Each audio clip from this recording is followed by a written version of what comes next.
Il est porté à la connaissance de l'opinion publique du Nord Kivu que suite à la situation sécuritaire qui prévaut aux environs de la ville de Goma, causée par l'agression rwandaise sous le label du M23-AFC, notamment à son ouverture au lac Kivu, il est formellement interdit la navigation diurne et nocturne des petites embarcations appelées pirogues sur le lac Kivu entre les provinces du Nord Kivu et Sud Kivu jusqu'à nouvel ordre.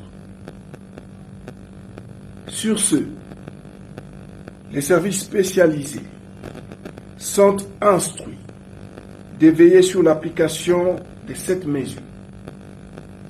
Les contrevenants subiront la rigueur de la loi. Fête à Goma, le 22 janvier 2025, le gouverneur de province ad intérim, Chirimwa Minkuba Peter, général-major. Ok, ça va. Char ya mwana eza na kata kopita ekei direction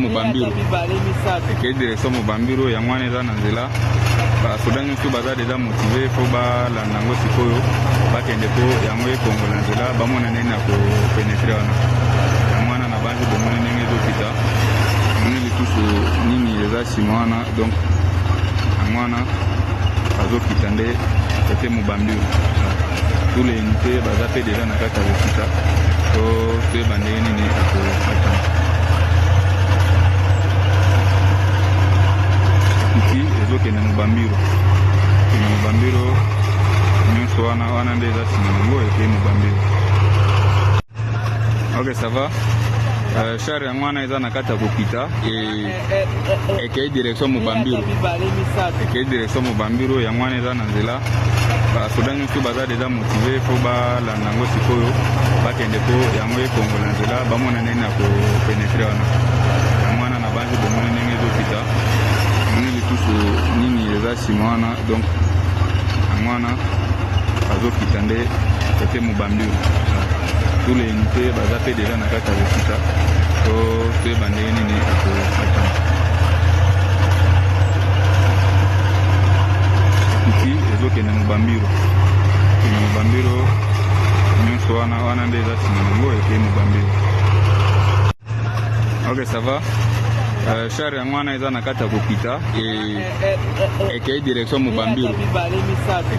Mubambiro ya mwana eza na nzela basoda nyonso baza deja motive fo balanda yango sikoyo bakende po yango ekongola nzela bamona ndenge na kopenetre wana ya mwana na banzi bomoni ndenge ezopita moni lisusu nini eza nsima wana donc ya mwana azokita nde ete Mubambiro tous les unités baza pe deja na kata kopita to toyeba ndenge nini ekokata iti ezokende Mubambiro nyonso wana nde eza nsima nango ekei Mubambiro.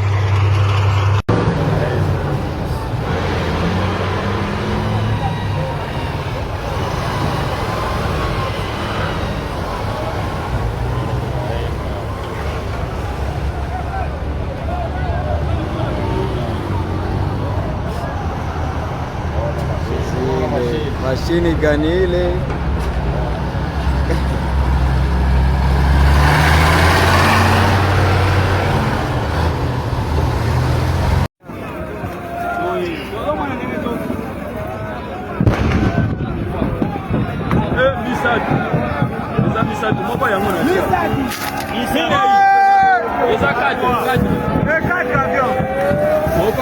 Eta bango kaka wana saba tomoni awa nani bitumba deja ezozwa en plein.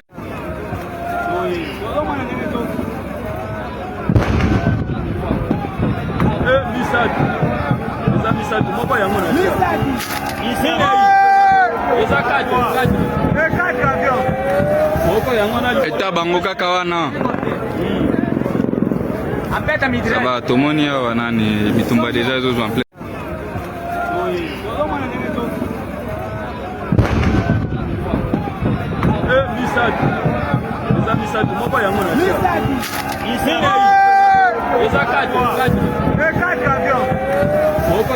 Eta bango kaka wana.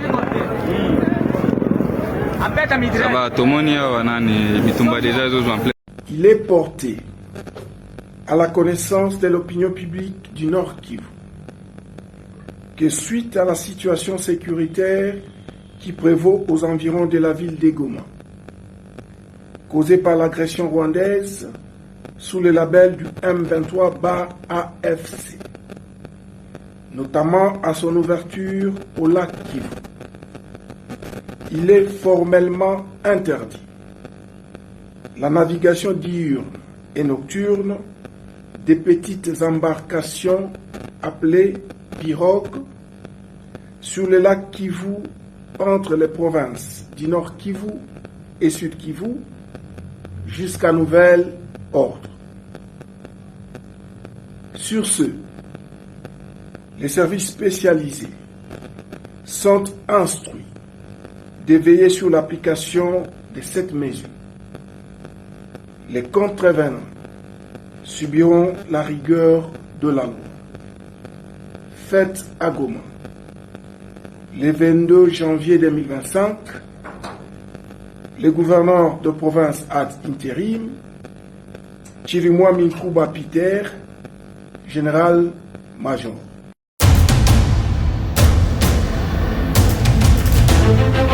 Apesi tunampikia aksanti na mwebo tumona tufuata Isaïe, Congo Live Télévision, Congo Live TV, c'est votre chaîne Congo Live TV, c'est votre famille là où vous recevez de belles informations et nous sommes encore là pour vous faire plaisir, pour vous informer de ce qui se passe dans notre pays, la République démocratique du Congo. Félix Antoine Tshisekedi annonce déjà son retour à Kinshasa, c'est pour ce week-end. Le chef de l'État revient avec la détermination, bien sûr, pour la paix dans la partie est de la République démocratique du Congo. Alors, je vais vous annoncer officiellement que beaucoup de gens font circuler des informations dans les réseaux sociaux, beaucoup de groupes WhatsApp et surtout sur Internet, beaucoup de gens sont payés et achetés par les Rwandais. Bozomwa na groupe WhatsApp wana ebele basombami et puis bazofuta bango par le Rwandais pour dire des mauvaises informations, diffuser des saletés au sujet de nos FARDC, au sujet des territoires de la République démocratique du Congo. Nous devons, nous, vous dire la vérité. Certes que la situation reste quelque tendue dans la partie est de la République démocratique du Congo, mais ça n'est pas tombé entre les mains de voyous rwandais. Ça est entre les mains de militaires civilisés congolais de FARDC et Ouazalendo. Ça est bien contrôlé en ce jour par l'armée régulière, l'armée congolaise qui veille sur le bien sûr, de la population et qui veille pour que Mboka na biso eza ekoyate na maboko ya banguna. Et félicitations à nos FARDC oyo baza déterminés pour que kimia ezonga na Mboka na biso et mabe eyate. Chers compatriotes, beaucoup de gens yamite mamabe bandoki bazo sambela sake ekoya, bazo sambela que bamboka misusu ekoya pona bango ba régner. Certes que vous n'aimez pas Félix Tshisekedi, mais aimez le Congo, c'est ça le problème. Vous n'aimez pas l'individu Tshisekedi, mais aimez le Congo. Les individus passeront, les institutions resteront, les individus passeront. Bakoko na bino bakufa, mais vous êtes en vie et le Congo continuera à exister. Yoko kokufa, le Congo continuera à exister. Le plus important est que l'Inambo Cannabis au Congo. Si on parle aujourd'hui de trahison, et même au sein de la population, et ça tout simplement puisque bolingonalité ma ezate. Beaucoup de gens bazana bolingoté na motema. Beaucoup de gens bazana haine. Beaucoup de gens bazaka na ba haine. Mitema mabe. Mitema mabe eleki. Alors c'est compliqué de construire une nation avec des gens inconscients. C'est compliqué de construire une nation avec des gens qui ne comprennent pas les choses. C'est compliqué de construire une nation avec les gens au Bolivie, l'esprit de trahison. Vous parlez de Goma, vous parlez de Saké, mais ceux qui Saké le Koué, mais Goma Koué. Aujourd'hui, l'armée régulière a eu renfort ici à Makasi de Wazalendo pour que Saké Ekoué Goma Ekoué. Saké ezana maboko ya ba FARDC. Goma de même dans maboko ya ba FARDC. Et vous qui faites circuler des fausses informations, je venais de lire ça dans un groupe. Oh, Saké venait de tomber. Non, Saké n'est pas tombé. Saké est bien protégé par le FARDC. Et la population de Saké se dit prêt. Yakobunda atana bazeke na bapau contre les Rwandais. La population de Saké est debout. Balobi koya eya me Rwanda ba M23 ba kozo Saké. La même mobilisation s'est faite ce matin au niveau il y a Goma. Dans Goma, les jeunes sont motivés. Tokoti Kate Goma Ekoué. Non. Ils ont dit si en 2013, Batika Kigoma, c'est plus qu'ils ne voulaient plus du régime. Aux années qui avant. Mais cette fois-là, ils vont tout faire pour bloquer Rwandais comme Goma. L'armée est très déterminée. Il y a pour bloquer Assonioso, M23, de gauche à droite, pour protéger Goma, pour protéger Saké. Et là, nous appelons à l'éveil national. Il y a des Congolais de partout où vous êtes. Apportez votre main forte à nos FARDC. Apportez votre main forte au Wazalendo. Afin que Babunda, pour récupérer le territoire, pour protéger Goma na Saké. Gouverneur militaire Chirimwani, ce n'est pas le moment de fuir. Tu dois rester là, couper sa commandement. L'état de siège, l'objectif de l'état de siège, c'était de restaurer la paix, de protéger la population et ses biens. Aujourd'hui, l'état de siège a lamentablement échoué. Et vous, gouverneur militaire Chirimwani, vous avez lamentablement échoué. C'est le temps de quitter, de démissionner. La population avait déjà dénoncé la mauvaise gestion de votre part. Et vous devez aujourd'hui démissionner. La ville de Goma doit être protégée comme un petit bébé. La ville de Goma, c'est notre princesse en fait. Nous devons protéger la ville de Goma. Tout quelque au sein de l'armée, il faut arrêter. Tout quelque au sein de l'armée, il faut arrêter à Kangama. Le combat qui se passe aujourd'hui dans Mboka et Belé, c'est un combat où il faut interpeller conscience de chaque Congolais. De dire que ceux qui mouna à côté de Mboka la biso, peu importe nos divergences, il faut nato sangana to bengana munguna.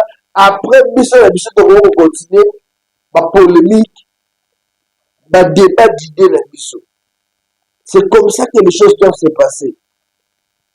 Et ceux qui ont l'habitude de trahir la nation, botika yango. Vous qui avez l'habitude de créer même le FARDC, botika habitude wana. Kagame manipule certains Congolais. Kagame travaille en connivence avec certains Congolais. Congolais à des réseaux sociaux. Et Kagame paye plusieurs réseaux uniquement pour diffuser de mauvaises informations. Et nous sommes là aussi, malgré qu'on n'est pas payé par le gouvernement, mais nous sommes là seulement pour dire la vérité à nos compatriotes, pour contourner le manœuvre de Kagame, les sanguinaires, les fous de Kagame. Et c'est là où je vais dire même, Moutounio Soa et Kaza Congolais, il faut aller voir comment contourner la malignité de Kagame. On nous dira que RDC a subi une menace, oui, a subi une menace. Menace de l'armée rwandaise. Tu as subi une menace de trahison au sein de FARDC. Tu as subi une menace de Babitumba et Bangoula Bazomemela Bisso. Nous-mêmes, que nous Congolais, on n'a aucun problème. Nous-mêmes, en tant que Congolais, le problème est Gouta. Mais les voyous de Rwandais veulent nous imposer une loi. Il y a Bango Moko, ce qui ne se fera pas. J'ai suivi une fois un chef de l'armée rwandaise, Tango Bajoki Minova, et tous disent, nous, on n'est pas contre le pouvoir de Kinshasa, mais tout ce qu'on veut, c'est récupérer Nord Kivu et Sud Kivu. Mais c'est Tshisekedi qui bloque. Comment Tshisekedi, en tant qu'un vrai Congolais, peut accepter à côté de Nord et Sud Kivu? Ça ne peut pas se faire. Et voilà pourquoi il est déterminé d'aller en guerre avec ses impuissants Rwandais. Voilà pourquoi le chef de l'État Félix Tshisekedi est déterminé d'aller en guerre avec ses voyous de Rwandais. Chers compatriotes, Bola Mouka, Pona Makambozo Banane Sikol. Bola Mouka Pona, guerre ya Rwanda est aussi la calamité. Et je vous annonce, d'ici le mois de mars 2025, on ne parlera plus de la guerre, la partie Est. 2025, je vous l'annonce, au mois de mars, on ne parlera plus de la guerre de la partie Est. Et en 2028, il y aura élection avec changement de la Constitution. Voilà, on peut se dire déjà d'info. Pourquoi j'ai dit au mois de mars? Puisque déjà au mois de janvier ici, l'étude est en train de se réaliser. Déjà au mois de janvier, février, l'étude est en train de se réaliser. Comment contourner le Rwanda? On va aller aussi faire la guerre à Rwandais. Maintenant, la République démocratique du Congo va s'engager à attaquer le Rwandais. Rwanda Koutambo Kamuki, surtout pour attaquer le Lelo, je dis, si tu commences à deux pays, tu peux Rwanda. Rwanda, c'est un petit pays de rien. Et ceux qui craignent que RDC devienne sous Bango, c'est ce qui va arriver. Nous allons dominer sur le Rwanda. À Goma, aujourd'hui, la population est stressée, asphyxiée. Pourquoi? Puisque circulation comme la passe, mouvement comme la passe, on ne sait pas ce volume de Rwandais, qu'est-ce qu'ils veulent. Et vu ce qui précède, le Rwandais ne fera plus rien de grave. Le Rwanda, il faut ôter les mains. Il faut ôter les mains. Le Rwandais, quand ils entrent dans la territoire sur les côtes, ils violent les mamans. Ils tuent nos papas. Les jeunes sont pris en otage. Les jeunes, on les fait adhérer dans un groupe, dans Bangoana.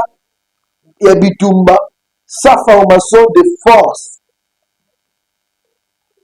Et l'ONU ne parle pas, l'ONU ne bute pas un mot. Nations Unies, MONUSCO, Bozoloba et l'autre côté. Bozolala. Mais peut-être c'est la population de l'Est qui souffre. Bozolala, Bozoloba et l'autre côté comme si rien ne s'est passé au Congo. Qu'est-ce qu'on n'a pas fait comme dénoncement? Madame Bitou Keïta, tu ne dis rien. Oh, vous avez les preuves que c'est le Rwanda qui cherche la désolation de notre pays. Et pourquoi ne pas intervenir comme Bunda pour que Rwanda a ce banana? Nous allons vous faire vivre comment Bitumbazo le Est, comment la population va subir ma arme. Et comment la ville de Goma est vraiment protégée par nos FARDC et saquée. Et comment est-ce que la population peut circuler aisément dans Goma, dans Bukavu, partout. On suit ces images, et bien on se retrouve après vous continuer.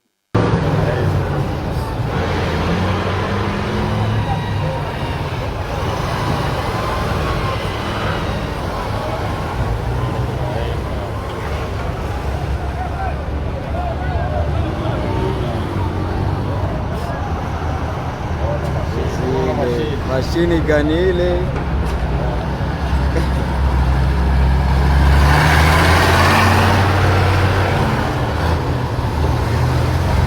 Voilà. Je pense que les FARDC en ce net instant sont déterminés et motivés à protéger Ville à Goma. Et on nous annonce, merci à nos réalisateurs, là merci à notre ami Atoms Junior et Tadou Joël pour toutes les informations. On nous annonce déjà qu'à Goma, va libérer Bana. Le journal école, université, c'est fermé, va libérer Bana, puisqu'il faut sécuriser la vie humaine. Que sécuriser les étudiants, que sécuriser les jeunes pour l'avenir à l'objet. Et toute cette motivation, c'est juste pour permettre à ce que la police peut armer, va protéger ces terres. C'est pour éviter l'infiltration de la bombe et de la population et de l'Eba. Et la ville de Goma est sécurisée par le FARDC jusqu'à la preuve du contraire. Les FARDC sont déterminés à Kobunda et jamais à Koti Kamboka na Maboko Rwandais.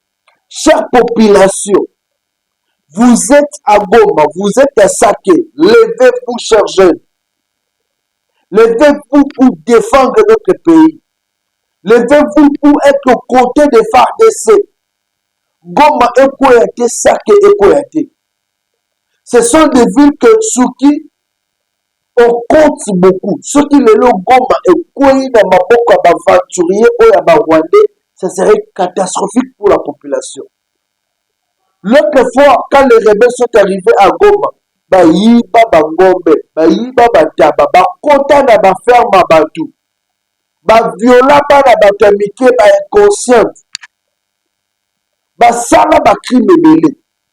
Et la crainte aujourd'hui, c'est de voir ces gens-là arriver dans Goma. Bakozon de la Bahabi, la Bawala Nyonso. Et ils vont commettre des choses qui sont insupportables. Moutem besoin ça la passe, c'est comme si j'ai besoin de comme commandant. N'a quitté la Goma, n'a pas arme pour faire la guerre à ces rebelles. De partout où sont. Mais l'hélicoptère n'a pas de avion de chasse et Zali. Pourquoi ne pas combiner ça et faire la guerre à ces Rwandais? Les commandants qui sont là sur place à Goma, prenez ça en charge. Prenez une décision. Faites la guerre. Faites la guerre avec ces gens. N'exécutez pas Ordre Yamabé. Ne trahissez pas la nation. bandeko souci na ngai eza komona Goma ekoya Sake ekoya. Sur le plan économique, on va beaucoup perdre. Sur le plan économique, ceux qui Goma ekoyi, on va beaucoup perdre.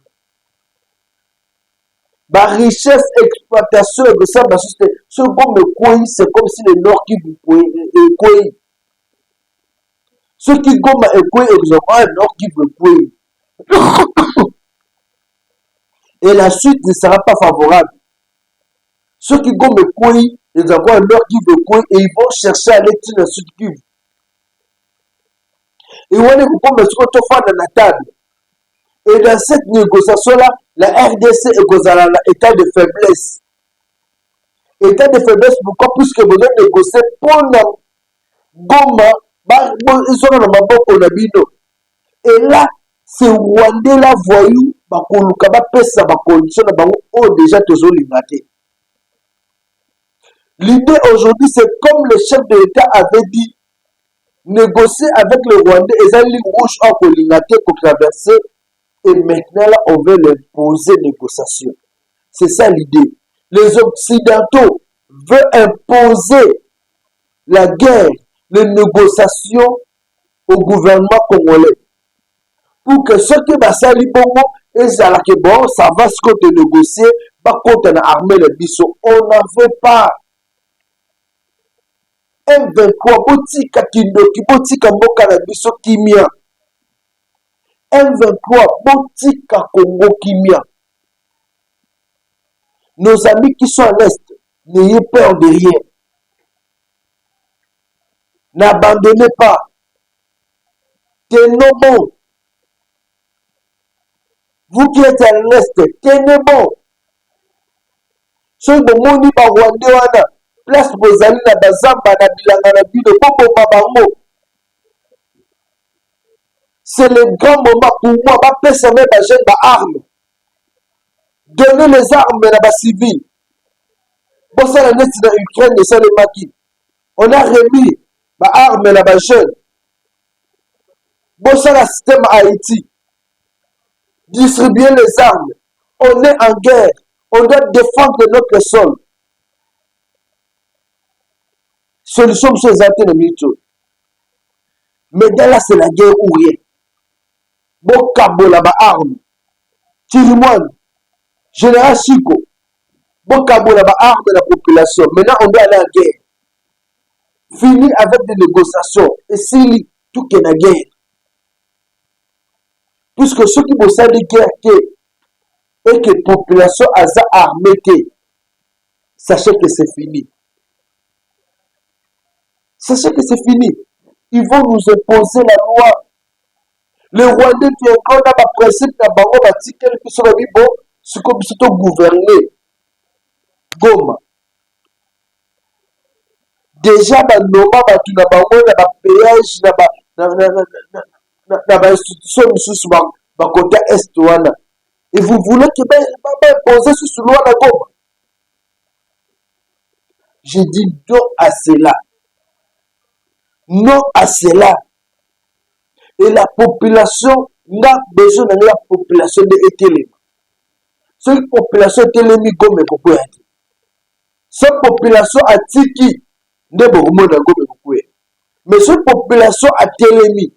Balubik Toro Begala Barwande oh Gome Kokoya Tesake Kokoya. Notre armée. Comment est-ce que le général Massoudou, tu es arrivé à l'Est pour faire la guerre, Mokefa na Bukavu. Pardon. C'est quoi l'idée de faire na Bukavu? Bukavu, quelle raison pour nous? Venez à Goma. Général Massoud, venez à Goma. Je sais que le Rwandais vous cherche. C'est Kagame Alinakayote. Là, c'est connu. Kagame Alinakayote. Mais vous êtes nommé pour défendre la patrie et non pour fuir. Vous êtes nommé pour défendre la cause de la République. Venez, s'il vous plaît, au compte de Goma, Bokunda. Le pays a besoin de vous. Général Massoud Zoubouki est de l'autre côté. Venez, s'il vous plaît. Nous avons besoin de gagner cette guerre.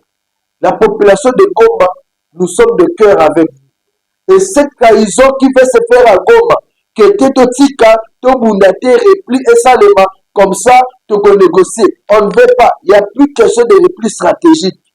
Maintenant, là, par de ces barrières. Ceux qui barrières, vous attaquez.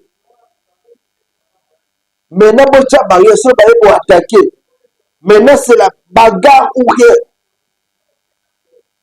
Rwanda, toi aussi, la nana kaka, bagarre ou rien. Tout c'est tout.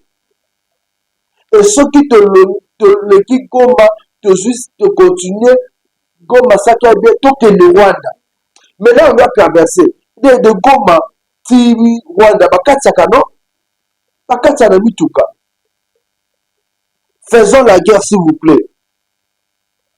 On prend ces images de nos vaillants militaires avec leur détermination pour vaincre la guerre. On se retrouve pour continuer.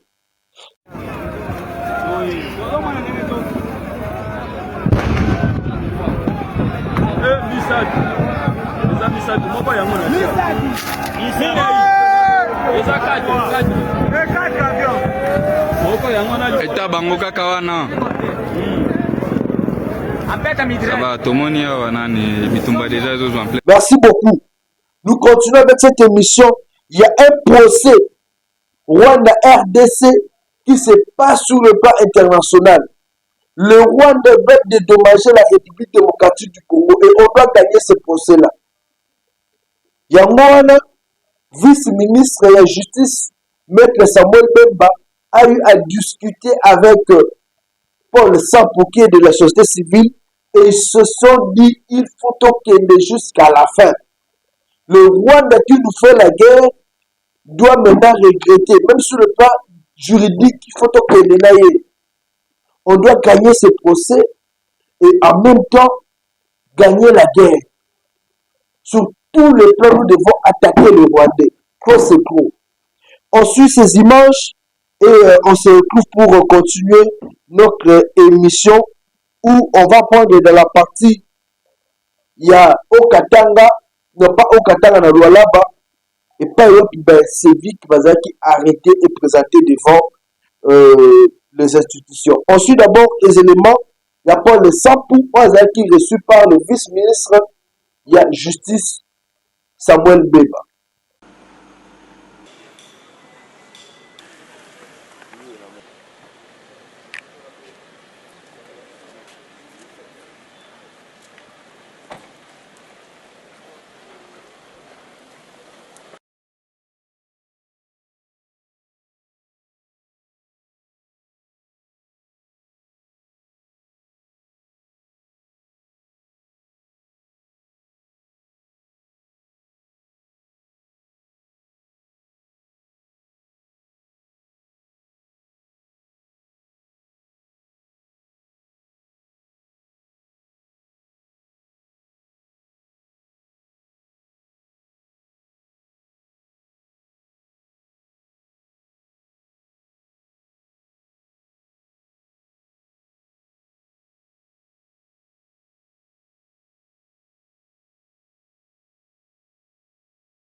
Comme vous le savez, comme l'opinion le sait, dans plus ou moins 25 jours, il va se tenir à Arusha le procès de la RDC contre le Rwanda, pays qui agresse la République démocratique du Congo depuis pratiquement 30 ans, plus de 30 ans même. Voilà pourquoi aujourd'hui, dans le cadre de la collaboration, de la concertation entre la Commission nationale des droits de l'homme et le gouvernement par le biais du gouvernement, bien sûr, et à travers le ministère de la Justice, il a plu aux deux institutions de se retrouver. Et aujourd'hui, le vice-ministre, son Excellence Maître Samuel Mbemba, m'a fait l'honneur de me recevoir pour échanger sur ce dossier très important, ce procès qui s'ouvre et qui est attendu par les victimes et tout notre peuple, qui est d'ailleurs un peuple victime de par les agressions dont nous disposons en tant qu'institution d'appui à la démocratie et qui avons un rayon de fonctionnement sur l'ensemble du territoire national. Et donc nous avons de preuves de violations graves des droits de l'homme commis par nos agresseurs, c'est-à-dire le Rwanda. Et aujourd'hui, dans notre échange, il se dégage que voilà, nous devons accompagner absolument le gouvernement congolais, l'État congolais, la population congolaise, et avec l'ensemble des organisations que nous connaissons, avec lesquelles nous travaillons, qui ont aussi des preuves, de tous ces crimes au contenu, si vous voulez, imprescriptible, nous causer, dont le Rwanda est auteur. La CNDH attend que le Rwanda soit condamné, puisque ça en est trop. Plus de 30 ans de misère, de tueries, de destruction des systèmes écologiques de notre pays, des millions de Congolais qui sont fauchés. Jusqu'à cet instant, vous savez ce qui se passe à l'est du pays. Les ONG documentent, la population documente. Nous attendons la condamnation pure et simple du Rwanda. Et le reste, on pourra voir ce qu'on en fera avec cette condamnation.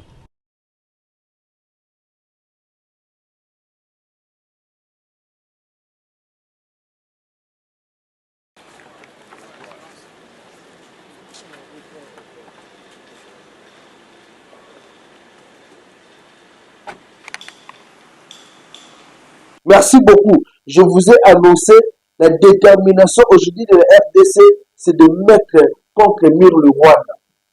Le Rwanda pense qu'il va gagner Bitumba sur tous les plans. Non, non, non, non. Aussi. Le Rwanda a gagné Bitumba OT. Et la RDC est motivée. Il y a pour récupérer la territoire. Moi, je crois à nos FARDC. Ceux qui sont ici à Kinshasa, Est. Je ne vois pas ce qu'il faut ici à Kinshasa. Et bien, les Baotamba à la quartier, Baotamba Baveli, Balelo Bansanate, Bokanga Bango, Est. Les policiers qui font du désordre ici, la zone de Est. Maintenant, là, on doit défendre notre patrie. Les policiers, les soldats, non, non. Que de Est. On doit défendre Goma. Et tout Congolais de là où vous êtes, pour défendre la vie de Goma et Sake. Et quoi, il y a Maboka Bamounate. Fini na ba distraction. Fini na ba distraction. Dans la vie de Lualaba, il y a eu des voyous. Des voyous à l'intérieur des policiers. Des voyous, ils ont contre la Kabilo, pour la population. Voilà, merci beaucoup. Et moi, j'encourage la CENI à continuer pour ça, la police, à continuer pour ça, na Lualaba et partout ici à Kinshasa. La police doit mettre la main sur les voyous, le Kuluna, les criminels qui causent la désolation. Moi, Namboka Denika Dima, tu n'es pas arrivé à la CENI pour faire des bêtises ou faire souffrir la population. Ce qui déjà population dans la Kanda ou la Makabozé le Kana Est, que l'occasion souhaite que les gens vont se soulever à cause de vous. Denika Dima, tu n'es pas un Congolais plus que les autres. Denika Dima, change ton comportement. La population congolaise souffre déjà. Il y a des parents qui sont à la CENI.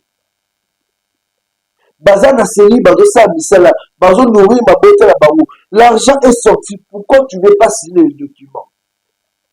Pourquoi tu ne veux pas signer le document? Papa n'a pas foutu. Est-ce que tout faut que le où est passé votre conscience, M. Kadima? Il y a des gens qui sont impayés depuis un certain moment à la CENI. L'argent est sorti. On attend que la signature du président de l'Ekadima. Et ce dernier ne veut pas signer le document. Population va comment souffrir. Lobby Bazalaki à 1h du matin. De 1h10 jusqu'à 5h. Basonu Kutumbabola. Dans moi, Makala, Basala Tama à l'homme, ils sont passés nuit là. Mbongo Zati. Denis Kadima ne veut pas signer le document. Pourquoi tu ne veux pas signer? Suivant ces images de Dieudonné Kamboulecha qui parle. Nous sommes 23 janvier 2025. Il est pratiquement 1h30. Nous sommes ici à la commission électorale indépendante, la CENI. Vous voyez les faits et on m'a appelé pour pouvoir témoigner de ce qui se passe. Tout simplement parce que Denis Kadima refuse de payer ceux qui ont contribué à la transpacifique dans ces pays. Et donc nous dénonçons et nous prenons le bon Dieu à témoin. Comment quelqu'un peut faire souffrir autant de familles? J'interviens ici comme acteur de la société civile, j'interviens comme compatriote congolais avec les drapeaux de la RDC. Denis Kadima fait souffrir autant de familles qui dorment dehors. Ce n'est pas son argent, c'est l'argent de la République. On lui demande seulement la signature pour libérer ce qu'il doit libérer.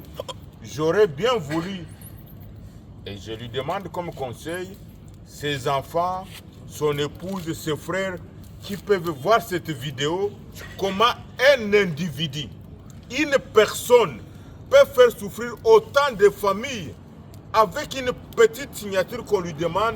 Il ne veut pas faire payer l'argent et pourtant les informations de notre possession confirment que l'argent est sorti, mais Denis Kadima Kazadi refuse de payer autant de familles alors que l'argent a été débloqué. Et nous demandons au bon Dieu de toucher son cœur. Si jamais Denis Kadima ne veut pas comprendre le message, que sa famille, que ses enfants, que son épouse, que son père, que sa mère puissent lui dire qu'il fait souffrir autant de familles. Nous sommes à... La montre est là. Nous sommes 23 janvier. Il est au-delà de 1h du matin. Autant de familles dorment dehors. Autant de familles n'ont rien à manger, autant de familles souffrent. Et ça, c'est Denis Kadima qui fait souffrir autant de gens, tout simplement parce que les gens qui ont contribué à ce que le chef de l'État actuel, son Excellence Félix-Antoine Tshisekedi Tshilombo, puisse être élu et avec l'alternance pacifique. Aujourd'hui, Denis Kadima refuse de libérer l'argent, refuse de payer, refuse de contribuer au mieux-être des gens qui ont permis à ce que l'alternance pacifique aujourd'hui puisse avoir lieu. Ce n'est pas son argent, c'est l'argent de la République, mais Denis Kadima refuse de payer les gens. Et donc le bon Dieu, on m'a appelé comme acteur de la société civile, comme défenseur des droits humains, mais Denis Kadima Kazadi, parce qu'il pense qu'il peut faire le chantage au chef de l'État, il pense qu'il prépare les référendums, il pense qu'il a organisé les élections qui ont permis à ce que le président actuel, son Excellence Félix-Antoine Tshisekedi Tshilombo, qui a un grand cœur, Félix-Antoine Tshisekedi Tshilombo, il a toujours aimé les Congolais. Mais Denis Kadima refuse de payer l'argent des gens qui ont tout fait. On est autour du fait. Aujourd'hui, nous sommes le 23 décembre, il est plus d'1h du matin. Mais pourquoi Denis Kadima Kazadi pense qu'il va mourir et qu'il va faire ce qu'il peut faire en faisant du mal aux autres? Voilà, on est autour du feu.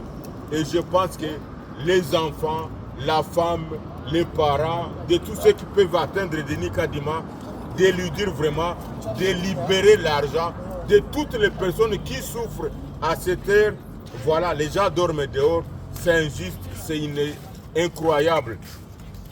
On ne va pas tout dire ici, mais Denis Kadima pense que parce qu'il a des entrées en international, Denis Kadima pense qu'il peut faire du chantage au chef de l'État.